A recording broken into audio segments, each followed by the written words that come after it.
Hello and welcome to Chile Talk. I am Neil Davidson. And I'm Pete Leihy.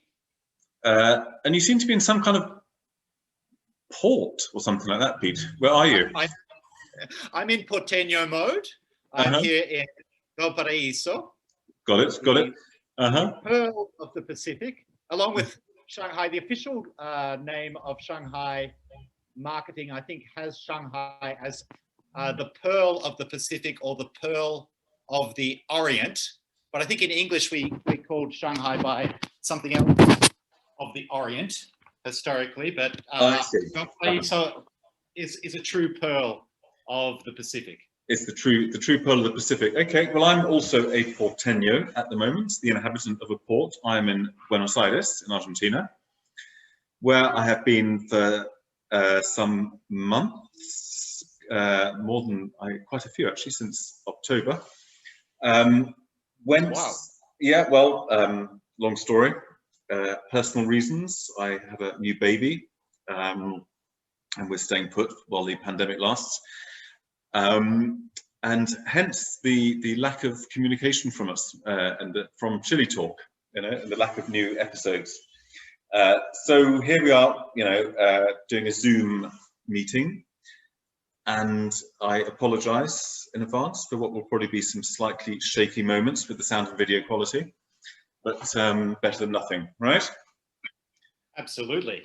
And it's endearing, the quality of our recordings, I think. Yes, I think it's part of our sort of old world charm, our kind of folksy charm, isn't it? That's right. That's right. Well, the subject we're going to look at this week, this month, this semester is we're going to make just a kind of very sketchy comparison between Argentina and Chile. Now, I have not been following the news much about anywhere. I haven't got a television, but Pete, you are quite au fait with what's happening, well, obviously in Chile and also in Argentina, I think. Well, yes. I mean, I am a huge Argentina-phile or something. I'm not sure if that's... So many Chileans seem to be as well. Yes. Well, I mean, Argentina is culturally an extremely impressive country and an extremely interesting country. It's a wonderful point of comparison for thinking about Chile as well, because a lot of the things that Chile seems to do pretty well, Argentina hasn't got the hang of, such as controlling inflation. Right. And many of the things that Argentina does well, Chile is a pale point of comparison. Got it. So here we have two countries, adjoining countries, Spanish speaking, and they are sometimes quite often spoken about as países hermanos, sort of brother, whatever, or sister or sibling countries. And it's true that it doesn't feel that foreign here to me. Buenos Aires, of course, is a case apart, but in the provinces, it feels a lot like Chile, really. They even kind of speak pretty much the same. One has this idea of the Buenos Aires accent, very Italian influenced, kind of all, expressive and passionate, but elsewhere in the country, it's not really like that. And they regard the porteños, the inhabitants of Buenos Aires, as a kind of case apart themselves as well, don't they? Yes. So there are a lot of similarities, but it is a very different culture, yeah. So where's Argentina strong? Culturally, of course. Mm-hmm. Well, yes, I think both in the high arts, the beaux-arts, as the French would say, beaux-arts. Argentina is very strong. It has that late 19th century, early 20th century settled neo-classicism, I guess you could say. They can do all of that stuff. Opera, theatre, very strong. Classical music, they've always been strong at. Because the golden age of Argentina, of course, came in the late 19th century and ended fairly definitively with Argentina's actually first successful military coup in 1930, with the coming of the Great Depression as well, which took a while to sink in Latin America, because all of the contracts for exportations were negotiated 18 months in advance. Of course, of course. So there's a very interesting, well, it's a kind of parabola, I suppose, because you had these two great periods in the construction of Buenos Aires, didn't you? I think there was one in the 19th century and then another one in the 20th, which kind of ended then in 1930, I think, pretty much on the dot, I understand. And it was just one of the world's great capitals. It was like London or Paris. It was in the same league, wasn't it? Yes. Architecturally and culturally extraordinary. This place went up almost kind of overnight, really. And then, if you look at it now, I think it presents a very sorry contrast, really, with what it was Buenos Aires, because it has been so extensively demolished, which began, I understand, really in 1957, when a law was passed allowing high-rise construction. And there was an earlier law allowing people living in flats to own their flats and not just rent them. But that 1957 law, that just let rip, you know. That's very interesting, because that was a brief period of military rule after Perón was removed for the first time in 1955, and then in 1958 they held an election with Peronism banned, and Perón in particular banned. And Arturo from DC came in as the president. He was a radical, so from the traditional sort of middle class political tradition, and he implemented a program that was called desarrollismo, developmentism, which was very similar to what was applied really across the board in Chile from the late 1950s, after the crash of the economy after the Korean War boom. So around about 1953, 1954, a lot of countries, including the United States, had recessions, and it was particularly harsh in the southern cone of South America. This is when what a lot of people these days like to talk about as the neoliberalism really started to sink in. I get it. I get it. Now let's compare Chile and Argentina. One thing that strikes you is Chile's very open to imports. It's not, as some people seem to think, this totally open country. Import taxes are actually quite high. I mean, if you try and import something like yourself, they actually whack quite a bit of tax on. It's not this complete free trading economy everybody seems to think it is. But it's enough of one that it doesn't have any serious manufacturing of anything more high tech, really, than, you know, I don't know. Certainly, I don't think Chile makes fridges, for example, as far as I know, or even toasters. You know, maybe, but you know, I mean, but anything above a fairly low level of technology is imported. And it's been interesting coming to Argentina, in that you suddenly see something that you would never see in England, which is household appliances with English names. Like here we have a Peabody fridge, a Patrick fridge, Peabody toaster. And these are obviously, whether they were either English immigrants who set up these firms or Argentinians of other origins who thought it sounded good to have an English name. But these are locally made products, because Chile dropped import substitution industrialization, didn't it? And Argentina didn't. Yes. And when did Chile drop it? Because I remember driving around in this great Volvo car made in Chile in the 1960s, you know, and a very good car it was too. So there was some of it, wasn't there? Yeah, there was certainly a degree of import substitution throughout the 1960s in Chile, similar to most countries. I mean, Australia, for example, had import substitution in the 1950s. It was part of the nation building ethos. It wasn't totally sensible, but it did provide a source of work for particularly immigrant labor, which allowed the country to grow.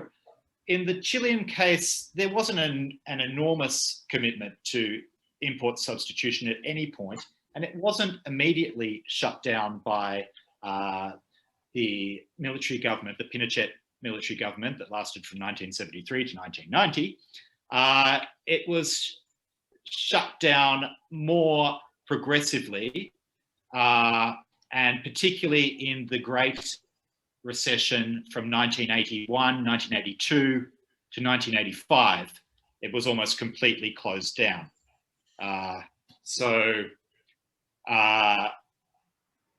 Not that there was very much of it in the first place. Got it. And that was the same kind of period as the railways were being closed down and everything, wasn't it? There was kind of general dismantling of a whole sort of what would have been considered a modern economy in the 19th century. It was essentially sort of largely dismantled, wasn't it, then, under the dictatorship? Yes. Yes. I mean, Chile wasn't very good at any of those things, including the railways, although you would think Chile would be able to have a decent railway running, a couple of tracks, one going one direction and one going the other direction in such a skinny country. And it is sad that there's only, I guess 400 kilometers of track from going southward and a few other lines. But in the case of Argentina, of course, Perón nationalized the railways the end of the 1940s and completely ran them into the ground. So he forcefully bought up all the railways from. So I did think I did briefly. I went up to the province of Misiones when I arrived here in the far northeast, and I did briefly toy with the romantic idea of going there by train. But then I looked up the timetable. I think it takes about 4 days. There is a train. There are a lot of trains, but and they're exceedingly cheap. Yes, that's the model. Whereas Chile, I mean, I did manage to catch in Chile when I went there the first time in 1995. The railway system. I managed to catch the railway system when it still extended beyond Temuco, wherever it is now. I went to Valdivia by train. But before there was a lot more, wasn't there? So there is a project to reopen the Transandean railway line. Yes. Sounds expensive and ambitious. Yes. Not very efficient. It would be touristic. It's a beautiful route and something of a marvel of engineering. The way that the route is constructed, but yes, that would be a very Baroque experience going over the mountains on a train. It would. Yes, but there's a lot of tunnelling there going to waste. A lot of rather good tunnelling going to waste. Yes. So anyway, so Argentina, so we have this import substitution economy still in Argentina. Much less in the way of imports than in Chile. That's one big difference. Yes. Another big difference, obviously, I think you mentioned, is economic management. Inflation is currently about 50% here, roughly. Yeah. It's almost unthinkable. I don't think Chileans, not many Chileans could remember insane inflation of 40% one year, 30% the next, 70% the next, because that was corrected in Chile from the mid-1990s. They finally got inflation under control, and Chile became a very reliable partner for international trade as a result of that, as opposed to Argentina, where obviously Argentina is suffering under the weight of finance that has been extended by the International Monetary Fund and by other private equity, the so-called vulture funds, as Cristina de Kirchner likes to describe them. Extending credit to Argentina probably demands a premium return on the amount of risk involved. But it is amazing. They do keep lending, don't they? Every time the whole thing collapses, they lose all their money, whatever, and they just do it all over again. It's extraordinary. Is that going to happen this time? What's going to happen now? Do you know? Have you? Well, from what I can tell, in the last little while, the president, it's a little bit like the situation in the United States for people who don't know. The president is suspected of not actually being the president. The vice president may well be running the show. The vice president is the former president, Cristina Fernandez de Kirchner. Her husband was Nestor Kirchner, who was the second greatest populist leader in Argentinian history, behind obviously the man himself, Juan Domingo Perón. And he died, that is to say, both of those men died in office, but Nestor died, in what year did he die? 2004, I want to say. I'm not sure exactly which year. I don't dare name a year. Yeah. I can't remember. And she, in true Argentinian fashion, continued his mandate. And an extraordinary character she is. This time, in this current period, the president is not her. It's another Peronist who's considered to be a bit of a weak character. He's an academic economist, and nobody's sure if he's running the show, but at the moment he started withdrawing from things. He withdrew from the Lima pressure group. That's a group of the Latin American countries that are trying to pressure the regime in Venezuela and Cuba as well, which obviously have essentially one-party states, essentially they're dictatorships, left-wing dictatorships. So he's withdrawing from that, and he's threatening to withdraw from Mercosur, which is a bit like the European Union of South America. He's threatening to withdraw from that, which may result in some other orientation. Yeah, well, that's very interesting. I actually didn't know that. This shows how much I rely on you, Pete, for news. That's fresh off. That'd be very significant. That'd be huge. Argentina is an absolutely core member. You know, that would be kind of like France leaving the EU, wouldn't it? Yes.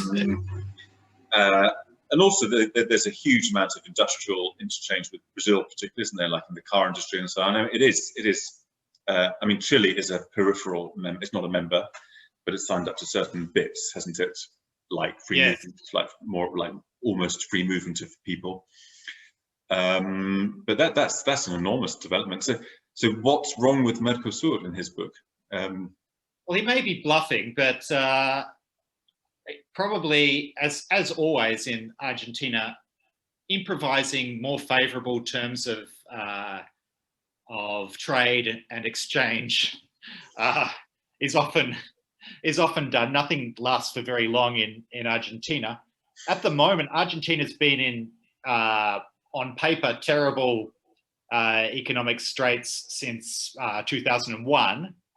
At the end of 2001, the chickens came home to roost on the 1990s. We've had the recent death of Carlos Menem this year, 2021. He died at the age of 90.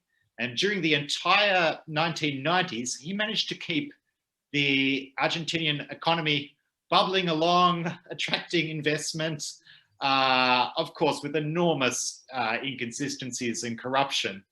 And his successors, Dualde and De la Rua, suffered the consequences of the merry dance that he led the country on. And the country has never recovered from that. And the social uprising that occurred in late 2001 was simply called the estallido, the splintering of the country, or the explosion, if you like, or the outbreak.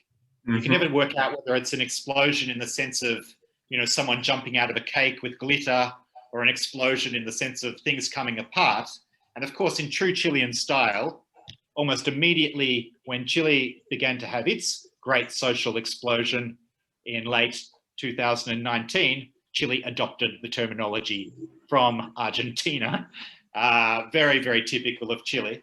And we had what was called the social explosion, the estallido social, and we couldn't work out whether society was coming apart or society was coming onto center stage. Nobody was sure what was happening, but the right thing to do at the time was to say, the Chilean people are a great people and it's only this evil political class dragging them down, or the evil impresarios, and it was all very disingenuous and a great exercise in being on the right side of history and not on the wrong side of history. Yes, I suppose that's kind of classic talk one associates with populism, isn't it? You know, that this great people held down by corrupt politicians. You know. Yes. Well, a great feature of Chile is populism has never been very popular in Chile. Even we may think of, say, the Allende government as a great populist movement, but it never really had a chance to become populist. Also, Allende himself was a kind of gentleman, wasn't he? You know, he looks a little bit like a kind of slightly overstuffed sofa. Yes. You know, with his thick spectacles and big thick coat, and he was no populist. You know, he was quite a tasteful. I think part of his appeal, perhaps, was that he didn't sport this kind of, you know, revolutionary beard and all this kind of Castro stuff. But, you know, he was this rather sober, gentlemanly figure, wasn't he? He sort of did the honourable thing at the end, you know, and blew it sort of, you know, and took his own life, you know. Yes. Well, yes, Alberto Fernandez was in his office, asked to be left alone in his office, in Allende's office when he visited Chile in late 2020. And yes, Allende was a bourgeois bohemian, let's say. He did use the unfortunately Stalinist phrase, the Chilean way to socialism, which was the approved formulation by Stalin at the end of Stalin's life. Each country was allowed to have its own way to socialism. So, of course, the British way to socialism is the one that the Communist Party of Great Britain uses. And the Chilean phrase that Allende used was the Chilean way to socialism. Nobody really knows what that meant, but he did get it from classic Stalinism. Of course. Well, you know, I suppose the Chilean way to socialism, it had a kind of atmosphere, didn't it? It's hard to pin down, but it had its own atmosphere, its own aesthetics. I was reading, you know, very interesting about this. There was this idea for this control center. Do you familiar with this? They were going to control the whole of industry from this control center, and they actually built it. And it had these kind of like Starship Enterprise armchairs, the kind of swiveling armchairs with these kind of like, you know, it was very futuristic. You know, this is in the, you know, obviously in the early 70s. Very futuristic, swiveling armchairs with these kind of joysticks on the arms, you know, and these kind of great big screens. Okay, and they actually built the thing, and they had the joysticks, and there were people sitting there and doing stuff and looking at stuff on screens and production figures, and they were going to control the whole of the country's industry. The whole thing was a complete Potemkin village in the sense that nothing was actually connected to anything at all. But that was the aspiration. It was very Soviet. Yes, in its aesthetic, but at the same time, I can't help thinking that it was part of the so-called neoliberal continuum, in the sense that Allende mastered style over substance marketing to such a brilliant extent that, of course, it was copied by the military government immediately after, right down to the idea of producing cheap publications so that people could read and get information. The difference being that the cheap. That's a very interesting take on it. Sorry about this noise with buses. Because, of course, that style of a substance is also very Soviet too. So, of course, it's an influence you could argue it could have come from either side of the Berlin Wall, really. And also, of course, very Russian. You know, I mean, we see it continuing now, where Russia's now shipping all its coronavirus vaccine all over the planet without actually having vaccinated really any of its own citizens as yet. You know? And it's all about prestige. It's all about appearances. It's all about the facade, isn't it? Nothing else matters. It's a Sputnik moment. It truly is a Sputnik moment, which is when the United States got really scared about how good the mathematics education was in Russia when the satellite was put up by Russia. It's certainly, you know, I mean, obviously lots of it has kind of kept Russia in the game, hasn't it? I mean, I believe the French are very upset because France is the one permanent member of the UN Security Council that hasn't actually managed to produce a vaccine, you know, due to bureaucratic infighting, you know, in the great effort that was made to produce one. And yes. Russia did it, you know, so, you know, they're still in there. They're still in the game, aren't they? Well, they're capable of incredible things, and of course, Putin is the Peron of our century, as far as I can tell. He's even better than Xi in China. Putin is the great one. He's the special one. Whatever nobody understands what he's doing, but he's doing it. He's doing it. It's an impressive spectacle. What everyone thinks of it, it's very impressive. Absolutely. But anyway, we mustn't go too far off topic. So I mean, in this little comparison of Chile and Argentina, while Chile is politically, economically far more sober and orthodox, speaking of the whole trade thing, they're reaping the benefits, because it seems that Chilean trade contacts have reaped them contracts with all the vaccine makers practically, and their vaccination program is up there with the States in terms of the percentage of the population covered, isn't it? Yes. Yes, the numbers. We're hoping that the vaccines work over winter.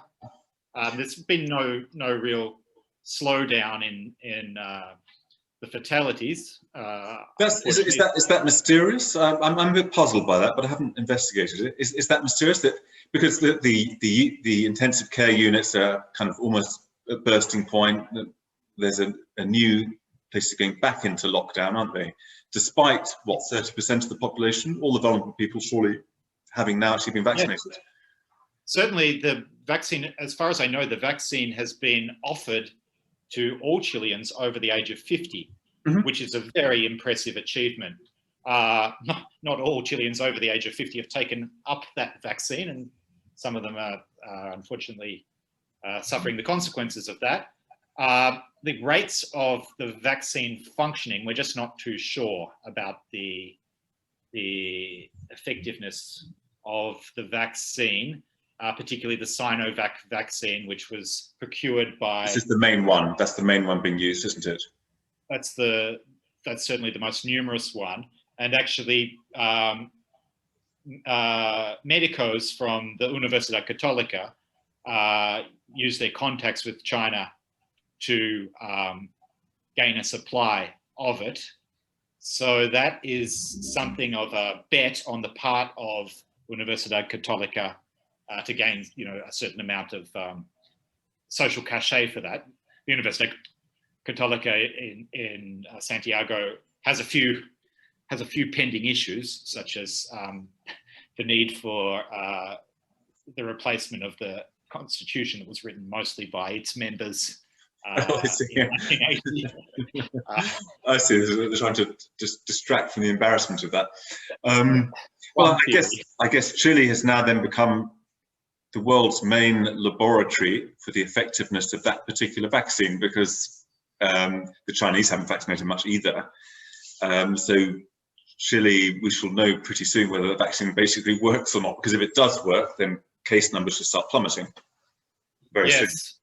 There's no signs of that. I mean, we talk about it being the third or the second wave. It's a sort of denominational difference at the moment, but yes, plenty of people are dying, and there's a fear at the moment in Chile that the Amazonian or Brazilian variant or variants have arrived in southern Peru now in numbers. They're saying that 30 to 40% of the cases in Lima are now the Amazonian variant, which I should imagine will get to Chile at some point. As far as we know, that's not a visible problem yet. I see. Well, equally mysteriously, but I mean, if the vaccine, well, again, we'll have to see if the vaccine works against all these variants. Equally mysteriously, here in Argentina, I think the vaccination rate stands at a bit more than 5% of the population. That's far lower, anyway. But everything is absolutely normal. Cafes and restaurants packed. Not absolutely normal, but basically you wouldn't notice the difference from normal times. And there's no second wave yet, but they were a bit behind the curve because they locked down very hard early on. So perhaps it's just going to arrive here in its own time. Yes. Well, it's a resilient people, the Argentines at this stage, aren't they? That's right. They certainly shrug everything off. So that's it. So well, you know, we are going to talk shortly, I think, in detail, because you've talked a little bit about this, the kind of Peronist political culture, which is very flamboyant, of course. One is reminded of, shall we say, Berlusconi in Italy. It's that kind of culture, isn't it? Yes. Chile is quite different, but we're going to be talking about that in more detail in a soon to be forthcoming episode. And we've probably bent our listeners' ears for long enough now. I think we might return to the subject. I find it a very interesting and amusing one, but that's probably enough for the moment. Yeah, good to be back. Oh, yes, isn't it? Yeah. Thank you. Okay, thanks everybody.